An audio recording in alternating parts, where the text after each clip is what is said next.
નમસ્કાર મિત્રો, અક્ષર અકાદમીના online platform પર હું પ્રોફેસર ડૉક્ટર ડી.સી. રાઠોડ આપનું સ્વાગત કરું છું. મિત્રો, બંધારણની કલમોના પરિચય અન્વયે આજે આપણી કલમ નંબર 135, 136 અને 137ની જોગવાઈઓ જોઈશું. જોઈએ કલમ નંબર 135ની જોગવાઈઓ. કલમ નંબર 135ની જોગવાઈઓ વિદ્યમાન કાયદા હેઠળના ફેડરલ ન્યાયાલયની હકૂમત અને સત્તાઓ સુપ્રીમ કોર્ટ વાપરી શકશે. મિત્રો, આ જે કલમ છે એ કલમની પ્રાસંગિકતા હાલમાં એટલા માટે ઓછી છે કે બંધારણના પ્રારંભની તરત પહેલાં કોઈ વિદ્યમાન કાયદા હેઠળ ફેડરલ ન્યાયાલય હકૂમત અને તે સત્તા વાપરતું હોય તે બાબત સંબંધમાં સંસદ કાયદાથી અન્યતા જોગવાઈ ન કરે ત્યાં સુધી સુપ્રીમ કોર્ટની પણ હકૂમત રહેશે. એટલે કહેવાનો મુદ્દો એ છે કે આપણું બંધારણ જે 1950માં અમલી બન્યું એ પહેલાં જે ફેડરલ કોર્ટ અથવા જે અગાઉના કાયદા કાનૂન પ્રમાણે કાર્યવાહી ચાલતી હતી તો એ સત્તા સુપ્રીમ કોર્ટને ચાલુ રહેશે. બીજી એક વિશેષ જોગવાઈ એમાં નથી. કલમ નંબર 136 સુપ્રીમ કોર્ટ અપીલ કરવા માટે ખાસ પરવાનગી આપવા બાબત. હવે આ જે કલમ છે એ કલમમાં સુપ્રીમ કોર્ટમાં અપીલ કરવા માટે ખાસ પરવાનગી મેળવવા અંગેની જોગવાઈ અહીંયા કરવામાં આવી છે. આ પ્રકરણમાં ગમે તે મજકૂર હોવા છતાં સુપ્રીમ કોર્ટ પોતાની વિવેક બુદ્ધિ અનુસાર ભારતમાંના રાજ્ય ક્ષેત્રની કોઈ અદાલત કે ન્યાયપંચે કોઈ દાવા કે બાબતમાં આપેલા કોઈ ફેસલા અથવા હુકમનામા, નિર્ણય, સજા અથવા હુકમ ઉપર ખાસ પરવાનગી આપી શકશે. મુદ્દો એ છે કે અન્ય ગમે તે જોગવાઈ હોય તો પણ સુપ્રીમ કોર્ટમાં અપીલ કરવા માટે તમે ત્યાં પરવાનગી માગી શકશો અને આ પરવાનગી આપવી ન આપવી એ સુપ્રીમ કોર્ટની વિવેક બુદ્ધિ ઉપર નિર્ભર કરે છે. અધિકાર નથી.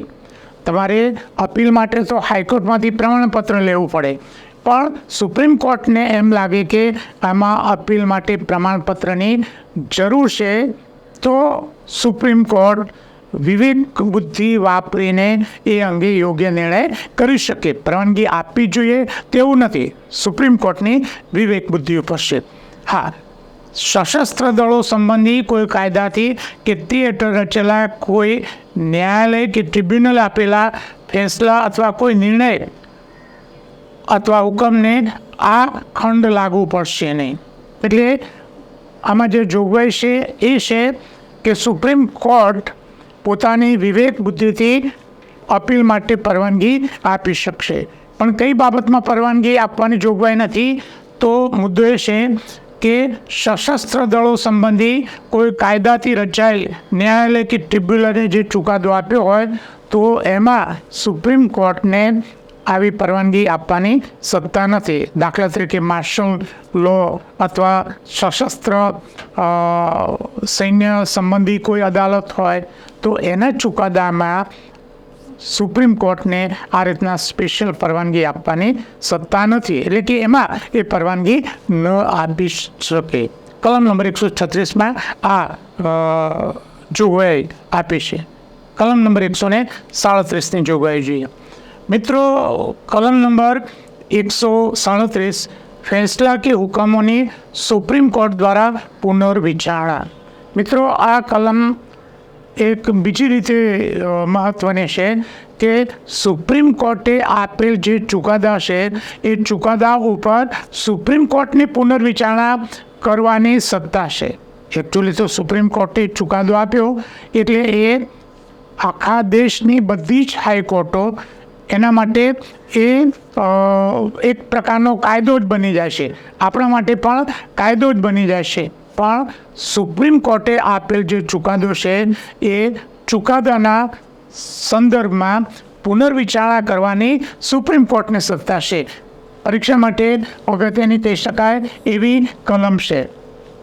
એટલે કે સુપ્રીમ કોર્ટે આપેલ જે ચુકાદો છે એ ચુકાદાની પુનર્વિચારણા કરવાની સત્તા રહેશે.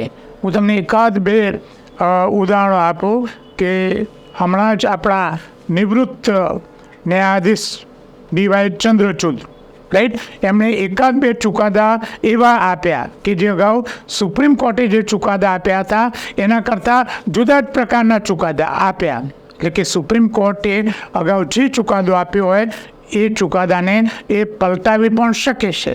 દાખલા તરીકે જામિયા મિલિયા ઇસ્લામિયા યુનિવર્સિટી અંગે એ લઘુમતી સંસ્થા તરીકે પ્રમાણપત્ર મેળવશે કે કેમ એ અંગેનો ચુકાદો એ અગાઉનો જે ચુકાદો છે એના કરતાં વિરુદ્ધ ચુકાદો છે. એટલે કે સુપ્રીમ કોર્ટ અગાઉના એના ચુકાદા ઉપર પુનર્વિચારણા કરી શકે છે. એ જોગવાઈ કલમ નંબર 137માં છે, રાઈટ. એટલે આ એ માટે અગત્યની કલમ કહી શકાય.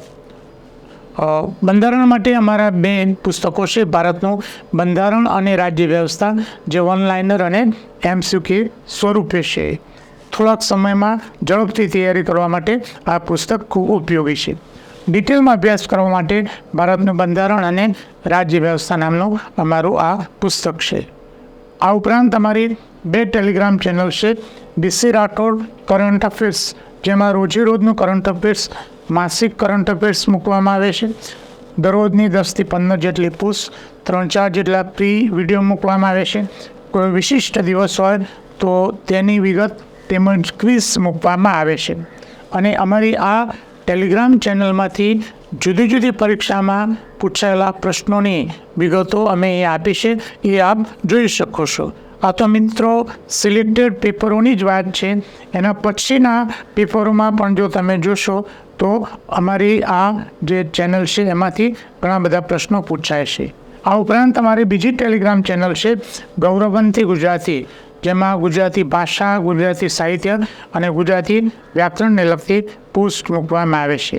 હજુ સુધી જો તમે અમારી આ બંને ટેલિગ્રામ ચેનલમાં ન જોડાયા હોય તો એમાં જોડાઈ જવા વિનંતી છે. વધુમાં આજનો મારો વિડીયો પસંદ આવ્યો હોય તેને લાઈક કરવાનું ભૂલતા નહીં, મિત્રોને શેર કરવાનું ભૂલતા નહીં. અને હજુ સુધી જો તમે અમારી આ યુટ્યુબ ચેનલને સબસ્ક્રાઈબ કરી ન હોય તો એને સબસ્ક્રાઈબ કરી દેજો. અને હા, બેલ આઇકોનને ચાલુ કરવાનું ભૂલતા નહીં.